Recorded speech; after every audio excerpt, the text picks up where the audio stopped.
ये जिन्होंने लिखा है वो अपना नाम नहीं लिखा है, उन्होंने किसी कारण से नहीं लिखना चाहती होंगी। उन्होंने लिखा है कि भैया एक सवाल है, क्या स्त्रियों को हनुमान जी का स्पर्श नहीं करना चाहिए? मैंने ये कई लोगों से सुना था, पर मुझे तो ये लॉजिकल नहीं लगा। प्रतिमाओं में पूजा उलझी, विधियों में उलझा भक्ति योग। मैंने कविता लिखी थी कभी। प्रतिमाओं में पूजा उलझी, विधियों में उलझा भक्ति योग। सच्चे मन से षड्यंत्र किए, झूठे मन से सच के प्रयोग। अंग्रेजी का एक कवि है मिल्टन, उसने कविता लिखी ऑन हिज ब्लाइंडनेस। वो अंधा था।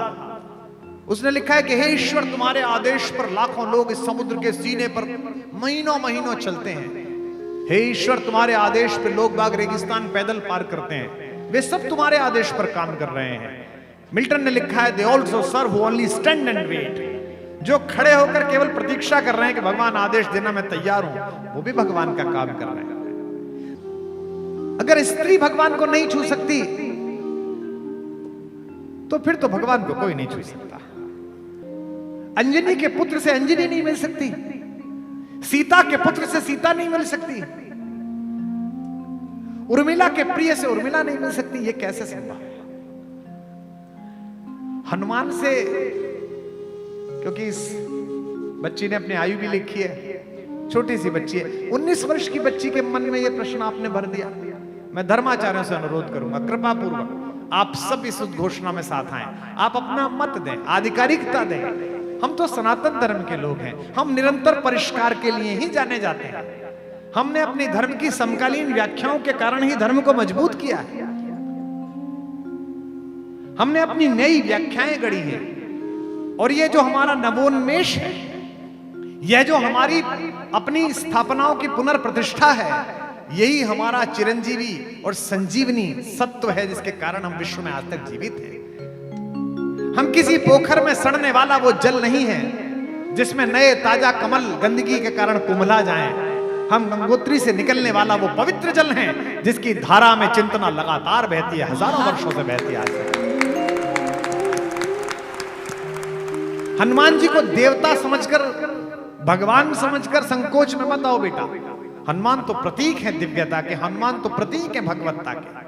जब पहली बार भगवान ने हनुमान जी को देखा है, जब वो सुग्रीव के मंत्री के रूप में ब्राह्मण वेश में थे, तो उनकी भाषा देखकर भगवान ने लक्ष्मण से कहा, वाक्यज्ञम मधुरम इयम सुग्रीवम सचिवः कपि। यह सुग्रीव का सचिव मधुर है लेकिन वाक्यज्ञ है, यह व्याकरण जानता है, इसने वेदों का निश्चित रूप से अध्ययन किया है। हे सौमित्र, इसकी भाषा इतनी अच्छी है। इसलिए हनुमान इस देश में नवजागरण की और भगवत्ता के संकल्पों को पूर्ण करने की परिभाषा का नाम है। हनुमान जी को तो मेरे भगवान की तरह किसी बड़े मंदिर वितान या विधि पूजन की आवश्यकता नहीं। गांव के किसी भी पीपल के नीचे सिंदूर लपेटकर एक अवघड़ प्रतिमा को रख दिया जाए तो पूरा गांव उसी के किनारे मंगल मना लेता है कि यहां हनुमान जी बैठे हैं। शमशान के पास से लौटते समय ध्वनियां आने लगे और आपके मन में थोड़ी सी भी चिंता जागे तो 1 सेकंड के 100वें हिस्से में आप चालीसा प्रारंभ करते हैं, एकदम निर्विघ्न हो जाते हैं। ये जिस बच्ची ने पूछा, इसकी 19 वर्ष की आयु है। मैं अपनी बेटी से भी, इस बेटी से भी कहता हूं, निर्विघ्न होकर भगवान की पूजा करो, निर्विघ्न होकर भगवान का स्पर्श करो, निर्विघ्न होकर उनको पूजन अर्पित करो। हो सकता है कुछ परंपराएं आपसे मना करें, लेकिन मैं तो इस धर्म में हूं जहां प्रत्येक प्रकार की परंपरा को जीवित रहने का स्थान मिला है। हमारी सारी मनीषा त्याग पर निर्भर है, लेकिन मेरे यहां एक ऐसा ऋषि हुआ जिसने कहा त्याग करना ही नहीं चाहिए। उस ऋषि के वंशज आज भी भारत में है। ये जो पैसे लेके लंदन भागे, ये उसी ऋषि के वंशज है। उसका नाम था चारवाक, उसे भी ब्रह्म ऋषि का, महर्षि चारवाक। उसने कहा जब तक जियो मौज से जियो, उधार लो और घी पियो, और अगर उधार का घी तुमने पचा लिया तो फिर किसकी मां ने दूध पिलाया जो तुमसे वापस ले ले। यावत जीवे सुखम जीवे ऋणम कृत्वा घृतम पीवेत। इसको भी महर्षि का। लोगों ने कहा तू ये नहीं कहा कि अरे तो नालायक है, इसको बाहर निकाल दो, नहीं। उनकी अवधारणा, उनका दर्शन है। आप मानो मत मानो, मैं अपनी व्याख्या कह रहा हूं, हो सकता है आप ना मानो, किसी और की मानो, मैं भी उनकी मानने लगूंगा अगर होगा। यही तो भारत है। इसलिए हनुमान जी को जगाने के लिए जामवंतों की आवश्यकता है। हे पवन तनय अंजनी लाल अपनी तंद्रा को त्यागो तुम। जितने युवा बैठे हैं मैं इन्हें आमंत्रित करता हूं इस देश के निर्माण के लिए। जब 100 वर्ष भारत के स्वाधीनता के हों, तब आज जो भी काम कर रहे हो, व्यापार कर रहे हो, इंजीनियरिंग कर रहे हो, डॉक्टरी कर रहे हो, घर में काम कर रहे हो, घर को संभालने वाली महिलाएं हैं, होम मेकर्स हैं, ये संकल्प लें कि 100 वर्ष जब भारत पूर्व हो, तो जो भारत 1000 वर्ष पहले अपने स्वर्ण सिंहासन से च्युत हुआ था षड्यंत्रों की वजह से, वो आध्यात्म से लेकर व्यापार तक और शक्ति से लेकर प्यार तक विश्व गुरु बन सके। ये हनुमान की चेतना आप अपने अंदर जागृत। हे पवन तनय अंजनी लाल अपनी तंद्रा को त्यागो तुम, संपूर्ण शक्ति के साथ साथ हे राम दुलारे जागो तुम। हे कामरूप शंकर स्वरूप बजरंगी नाम तुम्हारा है, अपने जीवन को याद करो यह जंगी काम तुम्हारा है। शैलों को तुमने तोड़ा है, सूरज को तुमने ग्रास किया, शैलों को तुमने तोड़ा है। जिस बल से ऐसे काम किए वह बल कब रख कर छोड़ा है। रणधीर उठो बलबीर उठो, अब लाज तुम्हारे हाथों में। एक कृपा धाम के कृपा पात्र यह काज तुम्हारे हाथ में, आपके हाथ में। जिस बिटिया ने नाम नहीं लिखा है, हनुमान का प्रतीक शास्त्र समझो। हनुमान चालीसा पे एक बार विवाद हो गया तो हमको पूछा कि राम की कथा में हनुमान का क्या योगदान है। तो मैंने कहा कि भगवान सूर्यवंशी है, सूर्य का प्रतीक है। मेरी माँ पृथ्वी से निकली है, मही की महिमा है। जनक दुलारी पृथ्वी से आई है, वो कृषि संपदा है। यह ऋषि संपदा और कृषि संपदा का मेल है, यह सूर्य और पृथ्वी का मेल है। लेकिन यह ऋषि संपदा भी बेकार है, कृषि संपदा भी बेकार है, अगर पृथ्वी और सूर्य के बीच वायु ना हो, उसका बेटा ना हो। हनुमान की यात्रा प्रतीक की यात्रा है। हनुमान ज्ञान का प्रतीक है, भक्ति तक पहुंचे हैं, शांति के लिए पहुंचे हैं, सीता जी को लेने के लिए, उनकी जानकारी लेने के लिए पहुंचे हैं। इस पूरी यात्रा को आज त्रिवेणी के तट पर बैठकर मेरे साथ संपन्न कीजिए। और जो इंजीनियरिंग के बच्चे हैं वो इसका प्रतीक शास्त्र समझें। अब जब हनुमान चालीसा पढ़ो तो इसे याद रखना है, इस व्याख्या को। सबसे पहले क्या है, ताचड़ी भूधर ऊपर, किसके ऊपर चढ़े? एक पर्वत के ऊपर चढ़े। इसका मतलब ज्ञान जब शांति की खोज में चले तो सबसे पहले जमीन के आकर्षण से हट जाए, स्वयं की चेतना को ऊपर उठाए। देखो ये दो अलग अलग चीज है, एक ज्ञान है, एक आनंद है। धैर्य आनंद ने प्रश्न पूछा था, अब दूसरी बच्ची के सवाल में भी बात ही पहुंच गई है धैर्य आनंद के प्रश्न की। मैं बचपन में जब हम छठी क्लास में पढ़ने के लिए गए तो मेरे पिताजी ने, जो संगीत की शिक्षिका थी वो मेरे पिताजी की शिष्या थी, पिताजी प्रोफेसर साहब थे। उन्होंने हमें जमा कराते समय कहा कि बेटा ये गाता बहुत अच्छा है, इसे प्रार्थना सभा में काम में लेना। तो दीदी लोग खड़ी हो गई 11वीं 12वीं की, वो प्रार्थना चली, हे प्रभु आनंद दाता। आगे क्या है, सबने करिए तुमने, हे प्रभु आनंद दाता ज्ञान हमको दीजिए। एक दिन 2 दिन तो मैंने प्रार्थना गाई, तीसरे दिन में चुप हो गया। अच्छा माइक मेरे मुंह पे लगा हुआ था नीचे होने की वजह से, तो मैडम मोतनारा जी वो मेरे पिताजी से मिली 4-5 दिन बाद, हम जहाँ के हैं पिलक हुए के वहां की सब्जी मंडी में। गुरुजी प्रणाम, गुरुजी हाँ बेटिया ठीक हो जी गुरुजी। बेटा वो बदमाश ठीक है जी गुरुजी, पढ़ता अच्छा है, प्रार्थना नहीं गाता। क्यों नहीं गाता? गुरुजी मैंने पूछी थी, कह रहा था प्रार्थना गलत है। भारतीय पिताओं की आदत होती है कि वो बच्चों के कुकर्मों की ताने माँ को देते हैं, जैसे वो मायके से लाई हो। जब भी बच्चा कुछ बदतमीजी करते हैं, घरवाली से कहते हैं देख रही हो अपने लड़के को, अरे तुम्हारा भी है भाई, उसका लड़का थोड़ी है। तो मेरे पिताजी ने आते ही मेरी माँ को आवाज दी, सुनती हो आज गाजर का हलवा बनाओ। मेरी माँ ने पूछा क्यों? अरे बोले तुम्हें सूचना ही नहीं मिली, तुम्हारे घर में तुलसीदास जी पैदा हुए। महा कभी पैदा हुआ भाई। मेरी माता समझ गई कि कुछ गड़बड़ हो गई। उन्होंने पूछा क्या हो गया? बोले पूछिए इनसे। बोला ये यहाँ ये खड़े हो जाइए। हम खड़े हो गए अपराधी की तरह। क्यों नहीं गाते हो प्रार्थना? मैंने कहा जी वो प्रार्थना गलत है। हमारे पिताजी हिंदी के प्रोफेसर बोले देखो ये आए, पूरी दुनिया गा रही है इस प्रार्थना को, देखो ये 10,000 लोग भी गा रहे हैं और ये बता रहे प्रार्थना गलत है। तो मेरी मम्मी ने धीमे से पूछी भैया क्या होगा, लल्लू का आवाज है गई, काय गलत है गई, हमारी माँ ब्रज के क्षेत्र की है। तो मैंने कहा अम्मा प्रार्थना गलत है।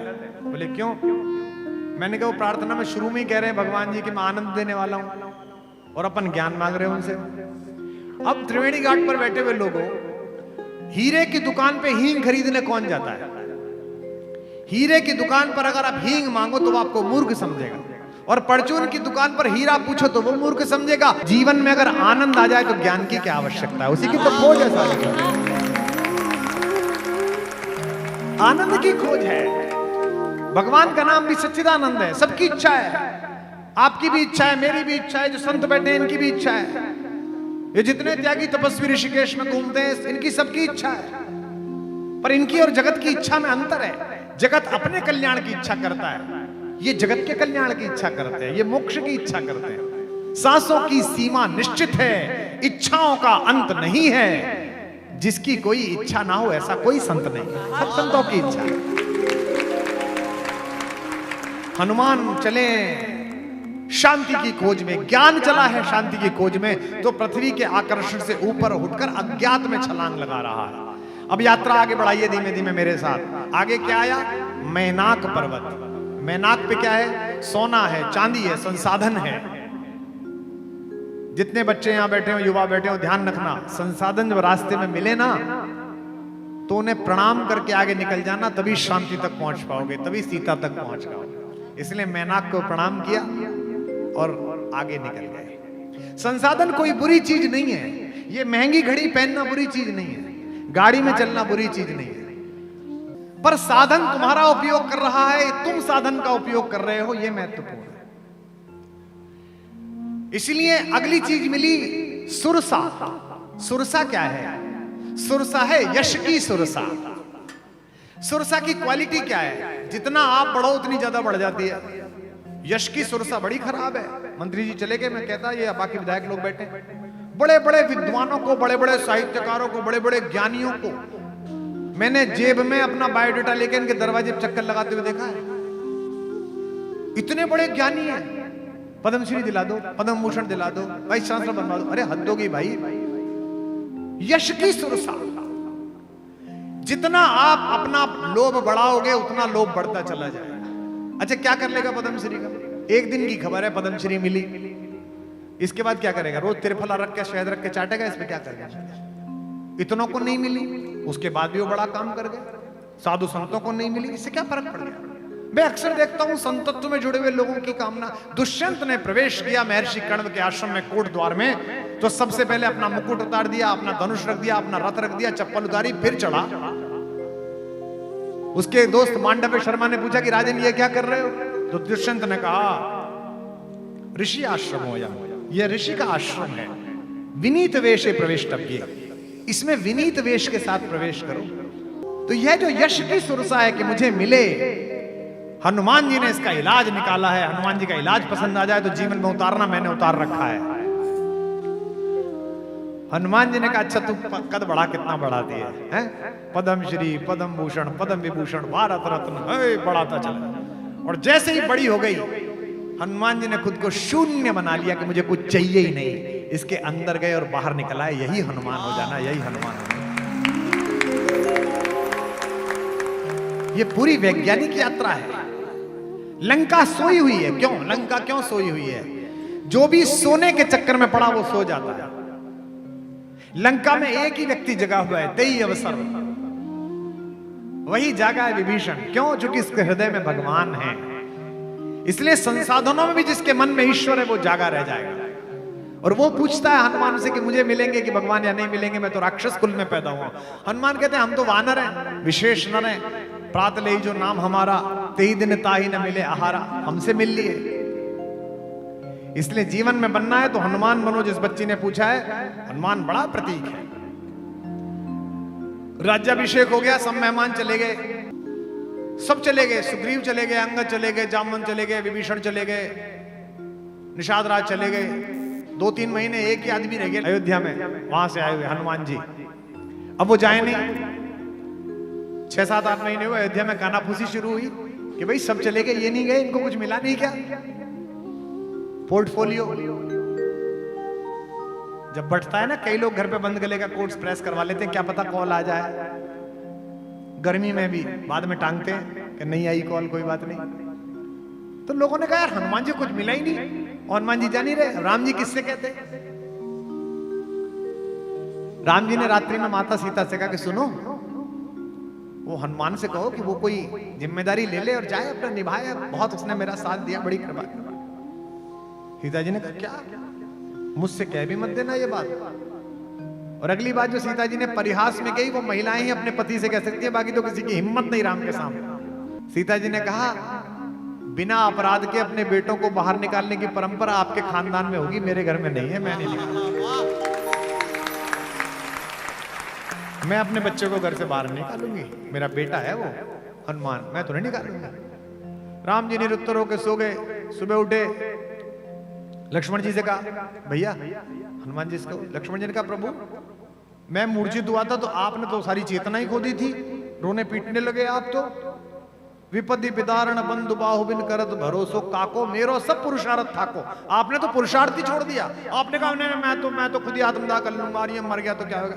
वो तो हनुमान जी स्थित प्रज्ञ थे, गए लंका से वहां संजीवनी बूटी लेके आए। मेरा तो जीवन उन्हीं की वजह से। और प्रभु आप हो या हनुमान हो जीवन देने वाले, मैं जीवन देने वालों को निर्वासित नहीं करता, मैं नहीं कर सकता। भरत से कहा बेटा तू कह दे। भरत ने कहा आपके वियोग में मैंने तो चिता सजा ली थी। उसी समय हनुमान जी आगे, ताई समय आए हनुमान जो करुणा में वीर रस, मैं तो उनकी वजह से बचाऊं। आखिर में शत्रुघ्न जी से भगवान ने कहा कि शत्रुघ्न ऐसा करो, तुम बोलो हनुमान से। शत्रुघ्न ने हाथ जोड़ लिए, बोले वाह प्रभु, पूरी रामायण हम बोले नहीं, और अब ये काम आए तो हम बोले,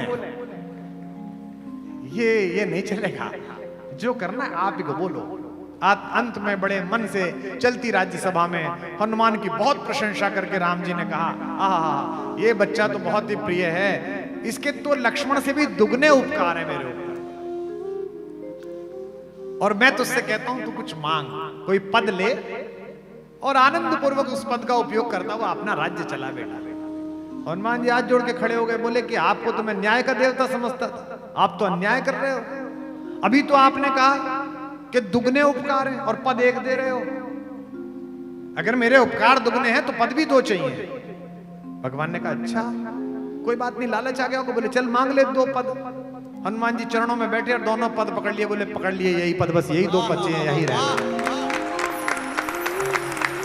सेवक वही जो करे सेवकाई। हवाई जहाज में मिलिए लोगों से, भारत सरकार में काम करते हैं, पूछिए कि क्या काम करते हो, भारत सरकार सबसे अंत में बताते हैं। I did graduation from JNU, then I visited to Oxford, then I did research in WHO. Nowadays I am in Government of India. ये जो तूने सबसे आगे पहले लगाए थे ना, सब बेकार है अगर ये अशोक चक्र नहीं है तो। ये सब मनोजवम मारुतुल्य वेगम वातात्मजम वानर यूथ मुख्यम जितेंद्रियम बुद्धिमताम वरिष्ठम, खत्म। एक ही पंक्ति है, श्री राम दूतम शरणम प्रपद्ये। ये है हनुमान, शक्ति के बाद भी, प्रतिभा के बाद भी, योग्यता के बाद भी, स्वयं की इयत्ता को एक तरफ रखकर केवल परमात्मा के सेवक होने का स्वाभिमान जिसके मन में है वो हनुमान जी। इस देश में सर्वोच्च शिखर पर बैठी हुई माता शबरी की वंशजा राष्ट्रपति जी से लेकर सामान्य स्तर में बैठी हुई हमारी माएं, ये विधायक जी, ये सब लोग, महापौर जी, जितनी महिलाएं पुरुष हैं, ये एक ही वोट का अधिकार रखते हैं। भारत के निर्माण में इनका एक ही मत है, इसलिए 140 करोड़ में इनकी महत्ता उतनी है जितनी किसी शीर्ष स्थान पर बैठे हुए व्यक्ति की है। हनुमान उस पूरी शक्ति संपदा के केंद्र होने के बाद भी कहते हैं, माता पूछती है कि तुम कौन हो। अशोक वाटिका में उनके पास गर्व करने योग्य सब डिग्रियां, वो कह सकते हैं कि मैं पंच तत्वों में से एक पवन का बेटा हूं, पंच कन्याओं में से एक पूजित अंजनी का लाल हूं, मैंने किड्स लीग जीत ली, बचपन में ब्रेकफास्ट में मम्मी लेट हो गई तो मैं सूरज खा गया। नहीं, एक ही बात कहते हैं, इस प्रेम पर कौन न बलिहारी हो जाए, कौन भगवान हनुमान के विग्रह के चरणों में न लेट जाए। माता पूछती है तू कौन है, तो चौथाई पंक्ति बोलते हैं, राम दूत में मात जानकी। मेरी योग्यता यह है कि मैं राम का दूत, और कसम भी किसी और की नहीं खाते, कसम भी भगवान की खाते, सत्य शपथ करुणा निधान की। और क्या जबरदस्त कम्युनिकेशन इस कहानी ने सिखाया है। इसलिए जहां भी तू बैठी है बिटिया, निर्द्वंद होकर हनुमान की पूजा कर।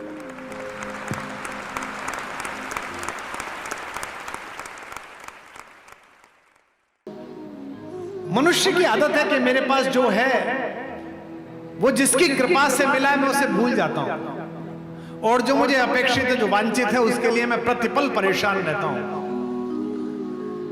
आज के बाद अपने घर जाकर 3 दिन तक इस बात पर विचार करना कि इस देश में कितने सनातनी हैं जिन्होंने मंदिर जाते समय, तीर्थों में जाते समय, कभी मानस पढ़ते समय, कभी गंगा स्तुति पढ़ते समय, कभी दुर्गा सप्तशती का पाठ करते समय, विष्णु सहस्त्रनाम का पाठ करते समय एक क्षण के लिए, सेकंड के 100वें हिस्से के लिए भी कभी उस महापुरुष का, उस भगवान का, उस दिव्यात्मा का स्मरण किया, जिसके कारण, जिनके शास्त्रार्थ कला के कारण, जिनके मत प्रतिपादन के कारण सनातन धर्म जीवित रहा।